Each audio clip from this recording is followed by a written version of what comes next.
ನಮಸ್ಕಾರ ಎಲ್ಲರಿಗೂ welcome back to Ani food wood. ನಾನಿವತ್ತು ಉತ್ತರ ಕರ್ನಾಟಕ ಶೈಲಿಯಲ್ಲಿ ಯಾವ ರೀತಿಯಾಗಿ ಜೋಳದ ವಡೆ ರೆಸಿಪಿನ ತುಂಬಾನೇ ಈಸಿಯಾಗಿ ಮತ್ತು ಟೇಸ್ಟಿಯಾಗಿ ತುಂಬಾನೇ ಫ್ಲಫಿಯಾಗಿ ಮಾಡಬಹುದು ಅಂತ ತೋರಿಸಿಕೊಡ್ತಾ ಇದ್ದೀನಿ. ನೋಡಿದ್ರೆ ಗೊತ್ತಾಗುತ್ತೆ ಯಾವ ರೀತಿ ಸ್ಪಾಂಜಿಯಾಗಿ ಮತ್ತೆ ಫ್ಲಫಿಯಾಗಿ ಮತ್ತೆ ಪೂರಿ ತರ ಉಬ್ಬಿ ಬಂದಿದಾವೆ ವಡೆ ಅಂತ.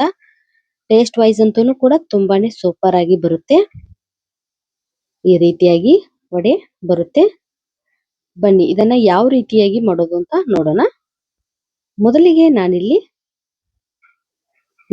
ಸುಮಾರು 4 ಕಪ್ ಆಗುವಷ್ಟು ವಡೆ ಹಿಟ್ಟನ್ನ ತಗೊಂಡಿದ್ದೀನಿ. ಇದು ರೆಡಿ ಮಾಡಿ ಇಟ್ಟಿರೋ ವಡೆ ಹಿಟ್ಟು. ಇದಕ್ಕೆ ಗೋಧಿ, ಕಡಲೆಬೇಳೆ, ಜೀರಿಗೆ ಮತ್ತೆ ಜೋಳ, ಉದ್ದಿನ ಬೇಳೆ ಎಲ್ಲಾನು ಹಾಕೊಂಡು ಮಿಲ್ ನಲ್ಲಿ ಬೀಸ್ಕೊಂಡು ಬಂದಿರುವಂತ ಹಿಟ್ಟು ಇದು. ಇದನ್ನ ಈ ರೀತಿಯಾಗಿ ಕಲಸಿ ಇಟ್ಕೊಳ್ಬೇಕು. ನಾಳೆ ಮಾಡೋದಿದ್ರೆ ಇವತ್ತು ನೈಟೇ ಕಲಸಿ ಇಟ್ಕೊಳ್ಬೇಕು. ಇದಕ್ಕೆ ಉಪ್ಪನ್ನ ಸೇರಿಸಲಿಕ್ಕೆ ಹೋಗಬಾರ್ದು, ಹಾಗೆ ಕಲಸಿ ಇಟ್ಕೊಳ್ಬೇಕು.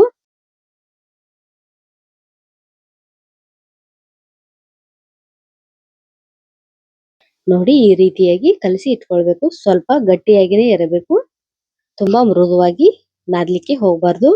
ಮಾರನೇ ದಿನ ಅನ್ನೋಷ್ಟರಲ್ಲಿ ತುಂಬಾನೇ ಮೃದುವಾಗಿ ಬಿಡುತ್ತೆ. ಹಾಗಾಗಿ ಗಟ್ಟಿಯಾಗಿನೇ ನಾದಿ ಇಟ್ಕೊಳ್ಬೇಕು.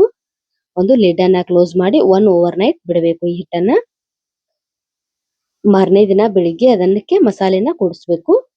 ಇದು ಮೆಣಸಿನಕಾಯಿ, ಕೊತ್ತಂಬರಿ ಸೊಪ್ಪು ಮತ್ತೆ ಕರಿಬೇವು, ಜೀರಿಗೆ, ಅರಿಶಿನ ಪುಡಿ, ಬೆಳ್ಳುಳ್ಳಿ ಮತ್ತೆ ಉಪ್ಪು ತಗೊಂಡಿದ್ದೀನಿ. ಇದನ್ನ ಮಸಾಲೆಗೆ ಇದನ್ನ ಒಂದು ಸಣ್ಣ ಕುಟಾಣಿಯಲ್ಲಿ ತಗೊಂಡು ಇದಕ್ಕೆ ಬೆಳ್ಳುಳ್ಳಿನ ಹಾಕೊಳ್ತಾ ಇದ್ದೀನಿ.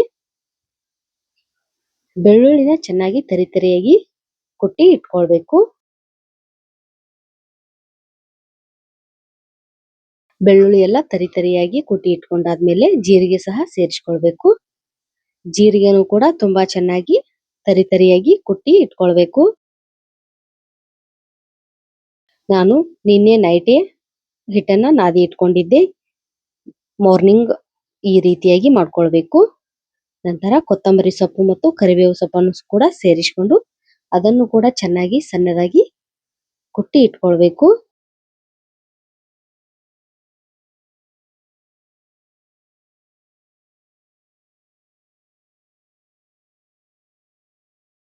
ನಂತರ ಇದಕ್ಕೆ ಮೆಣಸಿನಕಾಯಿನ ತಗೊಳ್ತಾ ಇದ್ದೀನಿ. ನಿಮ್ಮ ಖಾರಕ್ಕೆ ಅನುಗುಣವಾಗಿ ಮೆಣಸಿನಕಾಯಿನ ತಗೊಳ್ಬೇಕು. ಯಾವುದೇ ರೀತಿ ಹುರಿದುಕೊಂಡಿಲ್ಲ ಈ ಮೆಣಸಿನಕಾಯಿನ. ರಾ ಮೆಣಸಿನಕಾಯಿನ ತಗೊಂಡಿದ್ದೀನಿ. ಈ ರೀತಿಯಾಗಿ ತುಂಬಾನೇ ಚೆನ್ನಾಗಿ ನುಣ್ಣಗೆ ಪೇಸ್ಟ್ ಮಾಡಿ ಇಟ್ಕೊಳ್ಬೇಕು. ಬೇಕಿದ್ರೆ ಧನಿಯಾ ಬೀಜಗಳನ್ನು ಸಹ ಸೇರಿಸ್ಕೊಳ್ಬಹುದು. ನಾನಿಲ್ಲಿ ಸೇರಿಸ್ಕೊಳ್ತಾ ಇಲ್ಲ.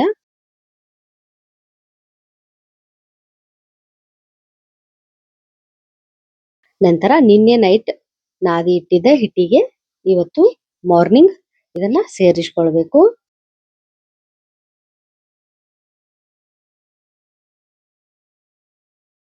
ನೋಡಿ ಇದಕ್ಕೆ ಅರಿಶಿಣದ ಪುಡಿನೂ ಕೂಡ ಸೇರಿಸ್ಕೊಳ್ಬೇಕು.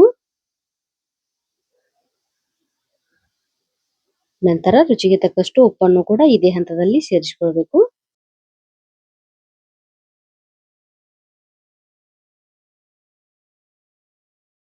ಎಲ್ಲಾನು ಕೂಡ ಚೆನ್ನಾಗಿ ಮಸಾಲೆ ಎಲ್ಲ ಹಿಟ್ಟಿನೊಂದಿಗೆ ಹೊಂದ್ಕೊಳ್ಬೇಕು. ಹಾಗೆ ಇದನ್ನ ಎಲ್ಲಾನು ಕೂಡ ಮಿಕ್ಸ್ ಮಾಡ್ಕೊಳ್ಬೇಕು. ನೋಡಿ ಹಿಟ್ಟನ್ನ ಗಟ್ಟಿಯಾಗಿ ನಾದಿ ಇಟ್ಕೊಂಡಿದ್ವಿ. ಇವಾಗ ಸ್ವಲ್ಪ ಮೃದುವಾಗಿದೆ. ಇಷ್ಟು ಕೂಡ ಗಟ್ಟಿಯಾಗಿ ಇರಬಾರದು ಹಿಟ್ಟು. ಇದಕ್ಕೆ ಇನ್ನು ಸ್ವಲ್ಪ ನೀರನ್ನ ಹಾಕೊಂಡು ತುಂಬಾನೇ ಸ್ವಲ್ಪ ತೆಳುವಾಗಿ ಮಾಡ್ಕೊಳ್ಬೇಕು ಹಿಟ್ಟನ್ನ. ತುಂಬಾ ಗಟ್ಟಿಯಾಗಿ ಕೂಡ ಇರಬಾರದು ಹಿಟ್ಟು. ನಾವು ಎಷ್ಟು ತೆಳುವಾಗಿ ಹಿಟ್ಟನ್ನ ಮಾಡ್ಕೊಳ್ತೀವೋ ಅಷ್ಟು ಚೆನ್ನಾಗಿ ಫ್ಲಫಿಯಾಗಿ ಪೂರಿ ತರ ಉಬ್ಬಿ ಬರುತ್ತೆ ವಡೆ ಅನ್ನೋದು. ತಿನ್ನೋದಿಕ್ಕೂ ಕೂಡ ಬಾಯಲ್ಲಿ ಇಟ್ಟರೆ ಕರಗುವ ಹಾಗೆ ರೆಡಿ ಆಗುತ್ತೆ ವಡೆ.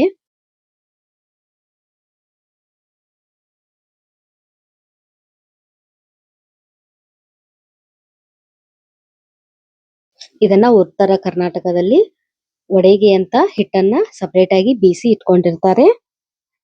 ಇದಕ್ಕೆ ಜೋಳ ಮತ್ತೆ ಗೋಧಿ ಮತ್ತೆ ಕಡಲೆಬೇಳೆ ಮತ್ತೆ ಜೀರಿಗೆ ಮತ್ತೆ ಉದ್ದಿನ ಬೇಳೆ ಎಲ್ಲಾನು ಹಾಕಿ ಮಿಲ್ ನಲ್ಲಿ ಬೀಸ್ಕೊಂಡು ಬರ್ತಾರೆ ಈ ಹಿಟ್ಟನ್ನ. ನಿಮ್ ಹತ್ರ ಈ ಹಿಟ್ಟು ಇಲ್ಲ ಅಂದ್ರೆ ಜೋಳದ ಹಿಟ್ಟು, ಕಡಲೆ ಹಿಟ್ಟು ಮತ್ತೆ ಗೋಧಿ ಹಿಟ್ಟು ಎಲ್ಲಾನು ಹಾಕೊಂಡು ಇದೇ ರೀತಿಯಾಗಿ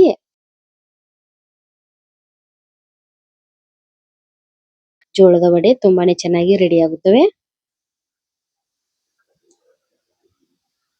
ನೋಡಿ ಈ ರೀತಿ ಇಷ್ಟು ತೆಳುವಾಗಬೇಕು ಹಿಟ್ಟು. ಅಲ್ಲಿವರೆಗೂ ನೀರನ್ನ ಹಾಕಿ ಚುಮ್ಕಿಸಿ ಈ ರೀತಿಯಾಗಿ ಮಾಡಿ ಇಟ್ಕೊಳ್ಬೇಕು.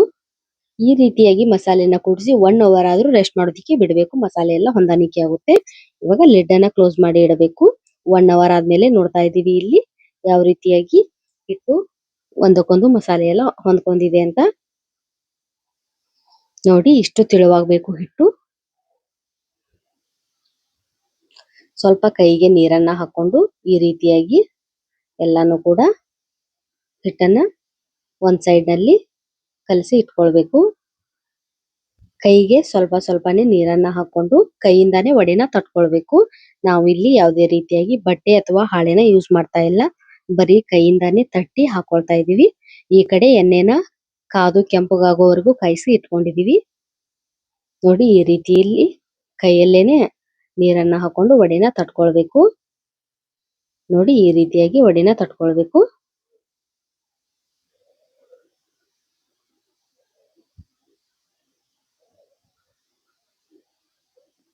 ನೋಡಿ ಇವಾಗ ಕಾದಿರುವಂತಹ ಎಣ್ಣೆಗೆ ವಡೆನ ಬಿಡ್ತಾ ಇದೀವಿ. ಉರಿ ಮಾತ್ರ ಹೈ ಟು ಮೀಡಿಯಂ ಫ್ಲೇಮ್ ನಲ್ಲೇ ಇರಬೇಕು. ನೋಡಿ ಯಾವ ರೀತಿಯಾಗಿ ಪೂರಿ ತರ ಉಬ್ಬಿ ಬರ್ತಾ ಇದೆ ವಡೆ ಅನ್ನೋದು. ಜಾಲರಿ ಸಹಾಯದಿಂದ ಇದನ್ನ ಮತ್ತೆ ಬಳಸಿ ಹಾಕೊಳ್ಬೇಕು.